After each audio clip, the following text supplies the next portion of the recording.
Hello everyone, welcome back to my channel Tikku vlogs. ఇవాల్టి వీడియోలో చాలా సింపుల్గా రొయ్యల ఫ్రై ఎలా చేయాలో చూసేద్దాం. టేస్ట్ అయితే చాలా బాగుంటుందండి. మీరు కూడా రొయ్యల ఫ్రై లంచ్లోకైనా డిన్నర్లోకైనా చేయాలంటే ఒకసారి ఈ స్టైల్లో చేసి చూడండి. మీ ఇంట్లో వాళ్ళందరూ కూడా చాలా బాగా ఇష్టపడతారు. మరి ఇంకెందుకు ఆలస్యం, ప్రాసెస్లోకి అయితే వెళ్ళిపోదాం.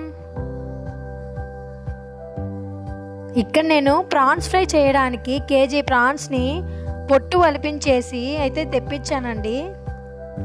ఇప్పుడు ఈ ప్రాన్స్ని నీట్గా 2-3 సార్లు అయితే శుభ్రంగా కడుక్కోవాలి.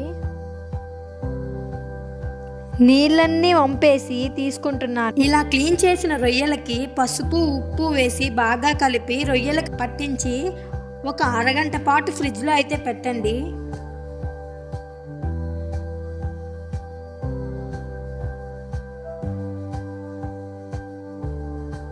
ఇప్పుడు ఈ రొయ్యల ఫ్రై కోసం ఒక మీడియం సైజ్ ఆనియన్ తీసుకుంటున్నాను. అలాగే రెండు మీడియం సైజ్ టొమాటోల్ని కూడా తీసుకుంటున్నాను. ఇలా కట్ చేసుకొని పక్కన పెట్టుకోవాలి.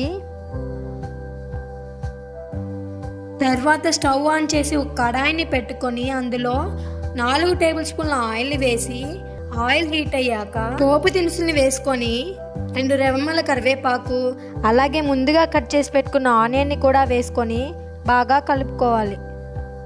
ఆనియన్స్ అనేవి లైట్ బ్రౌన్ కలర్లో వచ్చేంత వరకు కలుపుకోండి.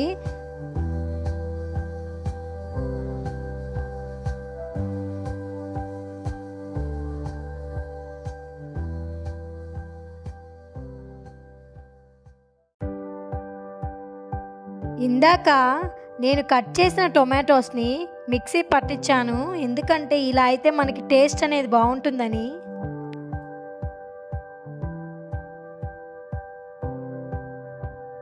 ఇప్పుడు ఇందులో 1 టీ స్పూన్ అల్లం పేస్ట్ని కూడా వేసుకొని బాగా కలుపుకోండి.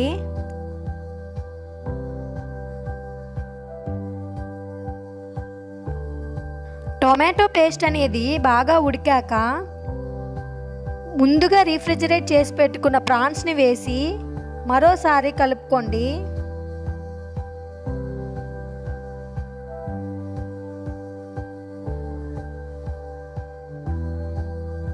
ఇందులోకి రుచికి సరిపడా సాల్ట్, 2 టేబుల్ స్పూన్ల కారం, 2 టేబుల్ స్పూన్ల గరం మసాలా పొడి, 1 టీ స్పూన్ చికెన్ మసాలా అలాగే 1 టీ స్పూన్ ధనియాల పొడి కూడా వేసుకొని ఈ పొడులన్నీ రొయ్యలకి బాగా కలిసేంత వరకు కలుపుకోండి.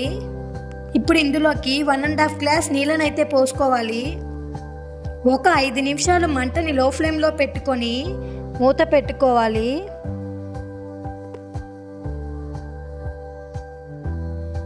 ఐదు నిమిషాల తర్వాత ఉప్పు కారం చూసుకొని అడ్జస్ట్ చేసుకోండి. నీళ్ళన్నీ పోయి గ్రేవీ వచ్చేంత వరకు ఉడికించాలి. ఇందులో ఒకటి మిస్ అయిందండి, అదేంటంటే కొత్తిమీర. అసలు ముఖ్యమైనదే మర్చిపోయా వేయటం. కొత్తిమీరతో పైనంతా డెకరేట్ చేసుకుంటే చాలా కలర్ఫుల్గా కనిపిస్తుంది. ఇప్పుడు ఈ కమ్మని ప్రాన్స్ ఫ్రైని ఒక హాట్ బాక్స్లోకి సర్వ్ చేసుకుందాం.